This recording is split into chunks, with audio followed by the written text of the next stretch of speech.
കരൂർ സംഭവം ഇന്ത്യയെ മുഴുവൻ ദുഃഖത്തിലാഴ്ത്തി, പ്രത്യേകിച്ച് തമിഴ്നാട്ടിലും കേരളത്തിലുമൊക്കെ. കഴിഞ്ഞ ശനിയാഴ്ച ഉണ്ടായ ഈ സ്റ്റാമ്പേഡിൽ ഏകദേശം 41 പേര് മരണപ്പെട്ടു, 111 പേർക്ക് പരിക്കേറ്റുണ്ട്. 41 പേര് മരണപ്പെട്ടതിൽ 9 കുട്ടികളാണ്. അവരുടെ വീടുകളിലെ ആ മരണരംഗവും ഒക്കെ നമ്മൾ അതിലെ കുട്ടികളുടെ മറ്റുള്ളയും മൃതദേഹം പോസ്റ്റ്മോർട്ടത്തിന് ശേഷം വന്നപ്പോഴൊക്കെ അവരുടെ പ്രതികരണങ്ങളും അവരുടെ നിലവിളിയും കരച്ചിലും ഒക്കെ നമ്മൾ കേട്ടു. ഇത് പോലീസിൻ്റെ ഭാഗത്തുള്ള ഒരു കുഴപ്പം കൊണ്ട് തന്നെയാണ് സംഭവിച്ചതെന്നാണ് ഞാൻ കരുതുന്നത്. കാരണം രാഷ്ട്രീയപരമായി തീർച്ചയായിട്ടും DMKയും അതുപോലെ തന്നെ വെട്രിക്കഴകവും, തമിഴ്നാട് വെട്രിക്കഴകവും, അതുപോലെ ADMK ഒക്കെ മറ്റൊരു പാർട്ടിയെ ക്ഷീണപ്പെടുത്താനും ഒക്കെ ധാരാളം എതിർ ചേരി നിൽക്കുന്നവരെ അതിൽ നിന്ന് ആൾക്കാരുടെ സ്ട്രെങ്ത് കുറയ്ക്കാനും ഒക്കെ വേണ്ടി പല തന്ത്രങ്ങളും കാണിക്കുന്ന രീതിയിൽ ഇവിടെ ചില തന്ത്രങ്ങൾ DMK പ്രയോഗിച്ചു എന്നുള്ള ആരോപണമാണ് വിജയ് ഇപ്പോൾ ഉന്നയിക്കുന്നത്. സംഭവ സ്ഥലത്ത് നമുക്കറിയാം, മരണപ്പെട്ടവരുടെ കുടുംബങ്ങൾക്ക് DMK സർക്കാർ 10 ലക്ഷം രൂപ വീതം, 41 പേരുടെ കുടുംബത്തിന് 10 ലക്ഷം രൂപ വീതം കൊടുക്കാൻ തീരുമാനിച്ചു. 2 ലക്ഷം രൂപ പരിക്കേറ്റവർക്ക് കൊടുക്കും. അതേസമയത്ത് സെൻട്രൽ ഗവൺമെൻറ് ഈ 2 ലക്ഷം രൂപ മരണപ്പെട്ടവർക്ക് കൊടുക്കാനും തീരുമാനിച്ചിട്ടുണ്ട്. വിജയ് താൻ കാരണം തൻ്റെ മീറ്റിംഗ് സ്ഥലത്ത് വന്നു ചേർന്നവരുടെ മരണത്തിന് ഇടയാക്കേണ്ടി വന്ന സാഹചര്യം കണക്കിലെടുത്ത് വിശകലനം ചെയ്ത് അദ്ദേഹം എക്സിൽ പോസ്റ്റ് ഇട്ടിരുന്നു. താൻ നീറി തൻ്റെ മനസ്സ് കിടക്കുകയാണ്. ആ സംഭവത്തിലുള്ള ദുഃഖം രേഖപ്പെടുത്തുന്നത് അങ്ങനെയാണ്. എക്സിൽ ഹൃദയവേദനയിൽ താൻ കിടക്കുകയാണ്. അതേ സമയത്ത് സംഭവ സ്ഥലത്ത് നിന്ന് അദ്ദേഹം പെട്ടെന്ന് മദ്രാസിലേക്ക് പോയി. കാരണം അവിടെ നിൽക്കുന്ന ഡേഞ്ചറസ് ആണ്. ഇവിടെ 20 ലക്ഷം രൂപ മരണപ്പെട്ടവർക്ക് അദ്ദേഹം പ്രഖ്യാപിച്ചതിനൊപ്പം പരിക്കേറ്റവർക്ക് 2 ലക്ഷം രൂപയും, DMK 10 ലക്ഷം പറഞ്ഞപ്പം 20 ലക്ഷം രൂപ, ഏകദേശം 8-10 കോടി രൂപ ആ മരണപ്പെട്ടവരുടെ കുടുംബങ്ങൾക്കും പരിക്കേറ്റവർക്കും വേണ്ടി വിജയ് കൊടുക്കാൻ തീരുമാനിച്ചിരിക്കുകയാണ്. അത് മദ്രാസ് ഹൈക്കോടതിയിൽ ഒരു കേസ് ഫയൽ ചെയ്തു. ഇതിനകത്ത് ഈ 41 പേരുടെ മരണത്തിനിടയാക്കിയ ഈ സംഭവത്തിനകത്ത് ചില ചതികളുണ്ട് എന്ന് അദ്ദേഹം തീർത്ത് പറഞ്ഞു. മദ്രാസ് ഹൈക്കോടതിയിൽ അത് മധുര ബെഞ്ചിലാണ് അത് ഫയൽ ചെയ്തിരിക്കുന്നത്. അടിയന്തരമായിട്ട് ഇത് പരിഗണിക്കണമെന്ന് പറഞ്ഞ് കോടതി കൊടുത്തെങ്കിലും കോടതി ഇത് ഈ ആഴ്ച മാറ്റിവെച്ചിട്ട് വെള്ളിയാഴ്ച പ്രത്യേക ബെഞ്ച് ഇത് പരിഗണിക്കും എന്നാണ് വരുന്നത്. ഇവിടെ കരൂർ എന്ന് പറഞ്ഞാൽ അവിടുന്ന് 2 കിലോമീറ്റർ അകലെ വേലുച്ചാമി പുരത്താണ് യഥാർത്ഥത്തിൽ ഈ വിജയുടെ ഈ മീറ്റിംഗ് നടന്നത്. 4 ട്രാക്കുള്ള, ഓരോ വശത്ത് 2 ട്രാക്കുള്ള ആ റോഡിൽ അവിടെ വെച്ചാണ്, വേലുച്ചാമി പുരത്ത് വെച്ച് തന്നെയാണ് ഈ മീറ്റിംഗ് കൂടാൻ തീരുമാനിച്ചത്. അത് ഉച്ചയ്ക്ക് 12-ന് ശേഷം എന്നാണ് പറഞ്ഞിരിക്കുന്നതെങ്കിലും അദ്ദേഹത്തിന് അവിടെ വന്നു ചേരാൻ കഴിഞ്ഞില്ല. വരുന്ന വഴിക്കെല്ലാം ആൾക്കൂട്ടവും ബഹളമായിട്ട് അദ്ദേഹത്തിൻ്റെ വാഹനങ്ങൾ നീങ്ങിയില്ല.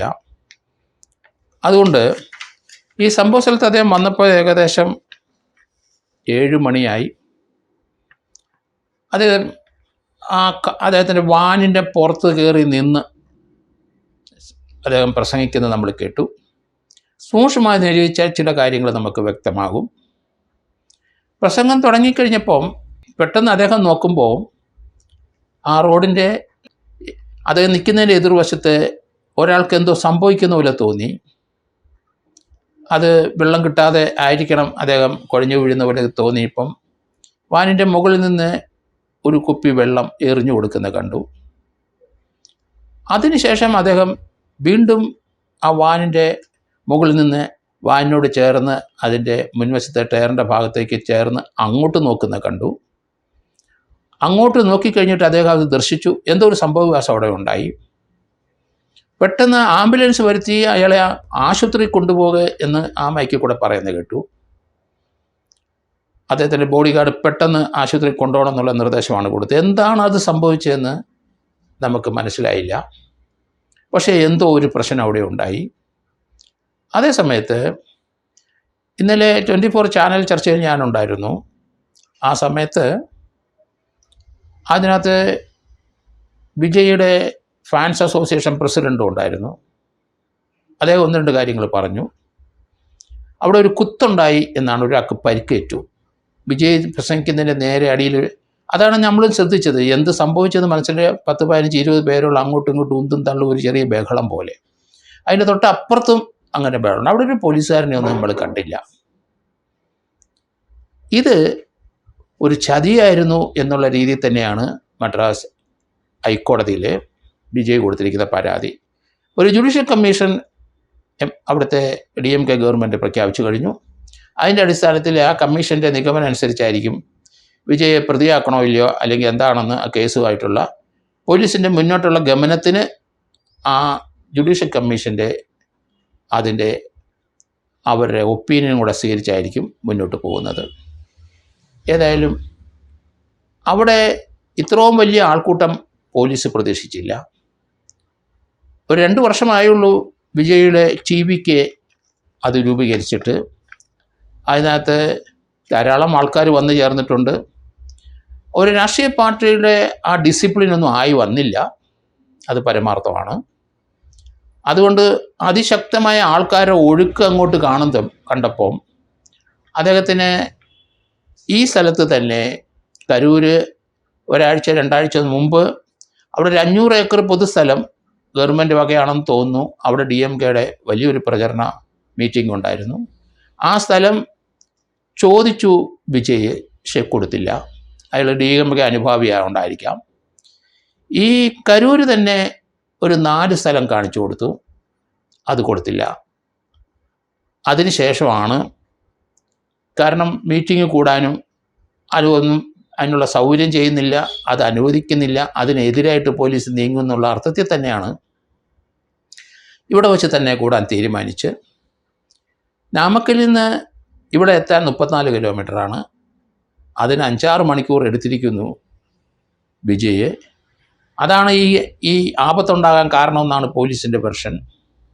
ഇത് ടോട്ടലായിട്ട് ഒരു ഇൻ്റലിജൻസ് ഫെയിലിയറാണ്. നമുക്കറിയാം, നമ്മുടെ കേരളത്തിലും മറ്റു സ്ഥലങ്ങളിലും അല്ലെങ്കിൽ പ്രൈം മിനിസ്റ്റർ വരുന്നിടത്തോ അല്ല മറ്റ് സ്റ്റേറ്റുകളിലൊക്കെ മീറ്റിംഗ് സ്ഥലത്തെല്ലാം അവർ നേരത്തെ തീരുമാനിച്ചടിച്ച ആളെ കൺട്രോൾ ചെയ്യാൻ അവിടെ വേലി കെട്ടി ഓരോരോ അടമാനമാക്കി അവിടങ്ങളിലെല്ലാം പോലീസിനെ നിയോഗിക്കുന്ന കാഴ്ചയാണ് നമ്മൾ കാണുന്നത്. DMKക്കാളും ആൾ കൂടുന്നതും അത് തന്നെയല്ല ഫാൻസുകൾ ഇടിച്ചു കയറുന്ന ഒരു രംഗം സൃഷ്ടിക്കും എവിടെ വിജയ് വന്നാലും എന്നറിയാവുന്ന പോലീസിന് എന്തുകൊണ്ട് അവിടെ ആവശ്യത്തിന് പ്രൊട്ടക്ഷൻ കൊടുത്തില്ല. 500 പോലീസുകാരെ നിയോഗിച്ചു എന്നൊക്കെ പറയുന്നുണ്ടെങ്കിലും അത് അവിടെ ഇവിടെയൊക്കെ ആൾ പോയി നിന്നിട്ട് ഒരു പ്രയോജനം. അങ്ങനല്ല, ഒരു മീറ്റിങ്ങിൻ്റെ സ്ഥലത്ത് ഇത്രയും വലിയ ആൾക്കൂട്ടം പ്രതീക്ഷിക്കുന്ന സ്ഥലത്ത് പോലീസ് നിയന്ത്രിക്കേണ്ടത് അങ്ങനെയല്ല. നമ്മൾ പല മീറ്റിങ്ങുകൾ കണ്ട് പ്രൈം മിനിസ്റ്റർ വരുമ്പോഴും വലിയ വലിയ മീറ്റിങ്ങുകളെല്ലാം ആ ഏരിയ മുഴുവൻ അത് കമ്പ് കൊണ്ട് മുള കൊണ്ട് കെട്ടി അടച്ച് ഓരോ സെക്ഷനായിട്ട് തിരിച്ച് ആളെ കൺട്രോൾ ചെയ്യുന്നത് നമുക്കറിയാം. ഇവിടെ അതൊന്നും ഉണ്ടായില്ല. ഇവിടെ വിജയ് നിൽക്കുന്ന ആ കാരവൻ്റെ പുറത്ത് കയറി നിൽക്കുമ്പം അതിൻ്റെ ഇരുവശങ്ങളിൽ ലക്ഷക്കണക്കിന് ആൾക്കാർ തിങ്ങി നിറഞ്ഞ് നിൽക്കുന്ന കാഴ്ച നമുക്ക് കാണാം. അത് പോലീസിൻ്റെ പിടിപ്പുകേട് തന്നെ, അതിന് യാതൊരു സംശയമില്ല. ഇൻ്റലിജൻസ് എന്തുകൊണ്ട് ഇത്ര ആൾ കൂടുമെന്ന് പറഞ്ഞില്ല. വിജയ് എവിടെ ചെന്നാലും 50,000 കൂടുമെന്ന് പറഞ്ഞാൽ 2 ലക്ഷം പേര് കൂടുന്ന ആൾക്കൂട്ടമാണ്. തമിഴ്നാട്ടിലെ സ്റ്റേറ്റിലെ സിനിമയും രാഷ്ട്രീയവും ഒന്നിച്ച് കൂടി നിൽക്കുന്നതാണ്. അതൊന്നിച്ചേ പോവുള്ളൂ. നമ്മൾ ജയലളിത കാര്യത്തിൽ നമ്മൾ കണ്ടു, MGRൻ്റെ കാര്യത്തിൽ കണ്ടു, സിനിമാ താരങ്ങളൊക്കെ അവിടെ മുഖ്യമന്ത്രിയാകുന്ന കാഴ്ച നമ്മൾ കണ്ടു. സിനിമയിലെ ഉയർന്നു വന്ന പലരും മുഖ്യമന്ത്രിയാകാൻ ശ്രമിച്ചു പരാജയപ്പെട്ട് പിൻവാങ്ങിയ ചരിത്രവും നമുക്കറിയാം. കമലഹാസൻ നോക്കി, അതുപോലെ രജനീകാന്ത് നോക്കി രാഷ്ട്രീയ പാർട്ടികളുണ്ടാക്കാൻ. അവിടെയൊക്കെ അവർ പരാജയപ്പെട്ടു. പ്രൊഫഷണലായിട്ടുള്ള രാഷ്ട്രീയക്കാർ ഉള്ള സ്ഥലമാണ് DMK. അവർക്കും സിനിമാ താരങ്ങളുടെയും അല്ലെങ്കിൽ സിനിമാ നിർമ്മാതാവിൻ്റെയും അല്ലെങ്കിൽ കവികളുടെയൊക്കെ പിന്തുണയുണ്ടായിരുന്നവരാണ്. അതിൽ നിന്ന് പിരിഞ്ഞു പോയ ആൾക്കാരുണ്ട്. ADMK രൂപീകരിച്ചു. ADMK രണ്ട് ഫ്രാക്ഷനാണ്. തമിഴ്നാട് രാഷ്ട്രീയം എന്ന് പറയുന്നത് സിനിമയുമായിട്ട് ചേർന്ന് കിടക്കുന്ന രാഷ്ട്രീയമാണ്. അതുകൊണ്ട് വിജയ് വരുന്നത്, വിജയുടെ നീക്കം ഇതുവരെ നമ്മൾ കണ്ടിട്ടുള്ളത് വെച്ച് നോക്കുമ്പോൾ അത്ഭുതപൂർവമായ ജനക്കൂട്ടമാണ്. അത് ഫാൻസാണ് വരുന്നതെന്നൊന്നും പറഞ്ഞിട്ട് കാര്യമില്ല. ഇപ്പം തന്നെ 41 പേര് ഇവിടെ മരണമടഞ്ഞെടുത്ത് 1-2 പേര് പ്രായമുള്ളവർ വെച്ച് ബാക്കി 25-30 ചെറുപ്പക്കാരും ചെറുപ്പക്കാരികളുമാണ്. അവരാണ് മരിച്ചിരിക്കുന്നത്. അതുപോലെ വിജയുടെ പിന്നാലെ ആ തമിഴ്നാട്ടിലുള്ള ചെറുപ്പക്കാരികളുമാണ് അദ്ദേഹത്തിൻ്റെ പിന്നാലെ കൂടുന്നത്. അത് ഫാൻസ് മാത്രമല്ല, അവർ പുതിയൊരു നേതാവിനെ കണ്ടിരിക്കുന്നു. അത്ര ജനക്കൂട്ടമാണ്. അടുത്ത മുഖ്യമന്ത്രി ഇയാൾ തന്നെയാണെന്ന കാര്യത്തിൽ യാതൊരു സംശയമില്ല. കാരണം ആളിൻ്റെ കൂട്ടവും ഒഴുക്കും. സിനിമാ താരങ്ങൾ വലിയ ആൾക്കാർ നേരത്തെ നിന്നല്ലോ. കമലഹാസൻ ഉണ്ടായിരുന്നല്ലോ, രജനീകാന്ത് ഉണ്ടായിരുന്നല്ലോ. അവിടെ ഇത്ര ആൾക്കൂട്ടം നമ്മൾ കണ്ടില്ലല്ലോ. അവരുടെയൊക്കെ ഇരട്ടിയോളം ആൾക്കൂട്ടങ്ങളാണ് ഈ വിജയുടെ മീറ്റിങ്ങുകളിൽ വന്നു ചേരുന്നത്. അത് പോലീസ് എന്തുകൊണ്ട് മനസ്സിലാക്കിയില്ല? അദ്ദേഹത്തിൻ്റെ മീറ്റിങ്ങിൽ അന്നും തുടക്കം മുതലേ ഇങ്ങനെ ഒരു ട്രെൻഡ് കണ്ടപ്പം എല്ലാ മീറ്റിംഗ് സ്ഥലത്ത് പോലീസ് ശക്തമായ മൈക്ക് പെർമിഷൻ കൊടുക്കണമല്ലോ. പോലീസ് ശക്തമായി ഇതിനകത്ത് വെയിൽ കെട്ടി തിരിക്കണ്ടേ? അങ്ങനെയല്ലേ നമ്മൾ ആൾക്കാരുടെ ജീവനെ രക്ഷിക്കുന്നത്? ഇവിടെ അത് ഉണ്ടായില്ല. അത് നെഗ്ലിജൻ്റാണ്. അവിടെ നെഗ്ലിജൻസ് ആണ് ഉണ്ടായത്. അതേസമയത്ത് ഇൻ്റലിജൻസ് ഫെയിലിയറുമായി. മദ്രാസ് ഹൈക്കോടതി കൊടുത്തിരിക്കുന്നത് അടുത്ത വെള്ളിയാഴ്ച ഇനി പരിഗണിക്കുള്ളൂ എന്ന് മനസ്സിലാകുന്നത്. CBI അന്വേഷണം വേണം. ഇതിനകത്തൊരു ചതിയുണ്ടെന്ന് പറഞ്ഞു കഴിഞ്ഞു. കാരണം ഈ അതായത് നിന്നതിൻ്റെ അടുത്തുള്ള 2 ഇൻസിഡൻറ്റ് തീർച്ചയായിട്ടും അത് വലിയ പ്രാധാന്യമുണ്ട്. വിജയ് ഇപ്പം ആ മദ്രാസ് ഹൈക്കോടതി കൊടുത്തതിനകത്ത് CCTV ദൃശ്യങ്ങളൊന്നും മാറ്റിക്കളയരുത്, എഡിറ്റ് ചെയ്യരുത്, അത് അതേപടി നിലനിർത്തണമെന്ന് കോടതിയോട് അപേക്ഷിച്ചിട്ടുണ്ട്. കാരണം അതിൻ്റെ അകത്ത് ചില മെറ്റീരിയലുണ്ട്. അതിനകത്ത് ആരോ കുബുദ്ധികൾ ഇവരുടെ മീറ്റിംഗ് കലക്കാനായിട്ട് ശ്രമിച്ചു എന്നുള്ളൊരു വാദഗതി തന്നെയാണ് പറയുന്നത്. അതിന് പറ്റുന്ന 1-2 ഇൻസിഡൻറ്റ് കണ്ടു. വിജയ് നിൽക്കുന്നതിൻ്റെ നെറ്റ് താഴെ ഒരു പ്രശ്നം ഉണ്ടായിട്ട് അയാളെ ആശുപത്രിയിൽ കൊണ്ടുപോകും, ആംബുലൻസിൽ കൊണ്ടുപോകും. അവിടെ ഒരു കത്തിക്കുത്ത് നടന്നതായിട്ട് അദ്ദേഹത്തിൻ്റെ ഫാൻസ് അസോസിയേഷൻ പ്രസിഡന്റ് ചാനലിൽ പറയുന്നത് ഞാൻ കേട്ടു. നമ്മുടെ മനസ്സിലും അത് തന്നെയാണ് വന്നത്. എന്തായാലും തമിഴ് രാഷ്ട്രീയത്തിലെ പിടിച്ചു നിൽക്കുന്ന സംഭവങ്ങൾ ഇനി ഉണ്ടാവും. അത് പിടിച്ചു നിർത്താൻ കഴിയില്ല. കാരണം മുന്നോട്ട് പ്രയാണത്തിന് ഇത്രയും പേര് മരണപ്പെട്ട് അവരെ ആശ്വസിപ്പിക്കാൻ അദ്ദേഹം സ്പോട്ടിൽ വരും. അതിന് ഇതുവരെ പോലീസ് അനുവദിച്ചില്ല. ഏതായാലും മദ്രാസ് ഹൈക്കോടതിയുടെ ഒരു തീരുമാനം എന്തെങ്കിലും വന്ന ശേഷമായിരിക്കണം വിജയ് കരൂരിൽ വരും. ആ മരണം പറഞ്ഞവരുടെ വീടുകളെല്ലാം സന്ദർശിക്കും, പരിക്കേറ്റവരുടെ വീട് സന്ദർശിക്കും. 3, 4, 5 ദിവസം ചിലപ്പോൾ അവിടെ ചെലവഴിച്ചെന്നും വരും. കാരണം വിജയിൻ്റെ നീക്കങ്ങൾ അങ്ങനെയാണ്, എല്ലാവരെയും ചേർത്ത് നിർത്തുന്നതാണ്. ഇപ്പം ഇങ്ങനൊരു സംഭവം ഉണ്ടാവുമെന്ന് പ്രതീക്ഷിച്ചിട്ടുണ്ടാവില്ല. മരണപ്പെട്ടു 41 പേര്. അതേസമയത്ത് വളരെയധികം പേർക്ക് പരിക്കേറ്റിട്ടുണ്ട്. അവിടങ്ങളിലൊക്കെ പോകാനുള്ള തീരുമാനം, അതിനുള്ള ജനപിന്തുണയുണ്ട്. അദ്ദേഹം പോകുമെന്നാണ് ഞാൻ കരുതുന്നത്. അത് അടുത്ത ദിവസം തന്നെ ഉണ്ടാവും.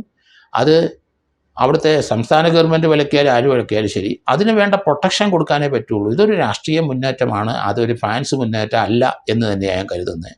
തമിഴ്നാട് രാഷ്ട്രീയത്തിലെ കറപ്ഷൻ്റെ വലിയ വലിയ ആരോപണങ്ങൾ നിലനിൽക്കുന്ന ഒരു സംസ്ഥാനമാണ്. അതുകൊണ്ട് ചെറുപ്പക്കാരുടെ ഒരു മുന്നേറ്റം ഈ വിജയുടെ നേതൃത്വത്തിൽ ഉണ്ടാകും എന്നാണ്. അങ്ങനെയാണ് ആൾക്കാർ അവിടെ ഇളകിയത്. നമ്മൾ അദ്ദേഹത്തിനെ കാണാൻ തന്നെ കൊച്ചുകുട്ടികൾ വരുന്നതൊക്കെ അതിനകത്ത് രാഷ്ട്രീയ ചിന്ത ഉണ്ടാവില്ല, കൗതുകം കൊണ്ടായിരിക്കാം. പക്ഷേ വരുന്ന ചെറുപ്പക്കാർ മുഴുവൻ അദ്ദേഹത്തിനെ നേരിട്ട് പല സ്ഥലത്തും കണ്ടിട്ടുണ്ട്, സിനിമയിലും കാണുന്നവരാണ്. അവരെല്ലാം എത്ര മണിക്കൂറാണ് അവിടെ നിന്നത്. നാമക്കല്ലിൽ നിന്ന് ഇവിടെ വരാനായിട്ട് അദ്ദേഹം 6 മണിക്കൂറോളം എടുത്തിരിക്കുന്നു. അത് ഡിലേ വന്നതാണ് ഇതുപോലെയുള്ള സ്റ്റാമ്പേഡ് ഉണ്ടാകാൻ കാരണമെന്ന് പോലീസ് പറയുന്നതിനോട് യോജിക്കാൻ കഴിയില്ല. ചിലപ്പോൾ 2 ദിവസം 3 ദിവസം കഴിഞ്ഞേ എത്തുള്ളൂ. അത് രാഷ്ട്രീയപരമായ അവരുടെ നീക്കങ്ങളാണ്. അദ്ദേഹത്തിനെ കാണാനുള്ള ആൾക്കാരെ വഴിക്ക് വെറുപ്പിച്ചുകൊണ്ട് ഈ സ്ഥലത്ത് വരാൻ പറ്റില്ല. അതുകൊണ്ട് അവരെല്ലാവരും കണ്ടു കേട്ടേ വരുള്ളൂ. അതിൻ്റേതായ ഡിലേ ഉണ്ടാവും. ഇവിടെ വെള്ളമില്ലാതെ പലരും ദാഹിച്ചു വലഞ്ഞു വീണു പോയിട്ടുണ്ട്. അത് 5:30 മണി വരെ ആയപ്പം വെള്ളം തീർന്നിരിക്കുന്നു. വെള്ളം കൊടുക്കാനുള്ള ബാധ്യത പോലീസിനുണ്ട്. ആൾക്കൂട്ടത്തിന് അവിടെ ഇതുപോലെ പ്രശ്നങ്ങൾ ഉണ്ടാകുമ്പോൾ എമർജൻസിക്ക് വെള്ളം കൊടുക്കാനും ആംബുലൻസുകൾ യഥേഷ്ടം മൂവ് ചെയ്യാനുള്ള സൗകര്യങ്ങളും കാർ പാർക്കിങ്ങുള്ള സൗകര്യങ്ങളൊക്കെ പോലീസ് ചെയ്യേണ്ട കാര്യങ്ങളാണ്. രാഷ്ട്രീയ പാർട്ടികൾ അതിന് പിന്തുണ കൊടുക്കുമെങ്കിലും രാഷ്ട്രീയ പാർട്ടികൾ അതിനുള്ള അറേഞ്ച്മെൻറ്റൊക്കെ ചെയ്തു കൊടുക്കുമെങ്കിലും അതിനുള്ള സാമ്പത്തിക സഹായങ്ങളൊക്കെ ചിലപ്പം വിജയ്ക്ക് ചെയ്യാൻ പറ്റിയേക്കും.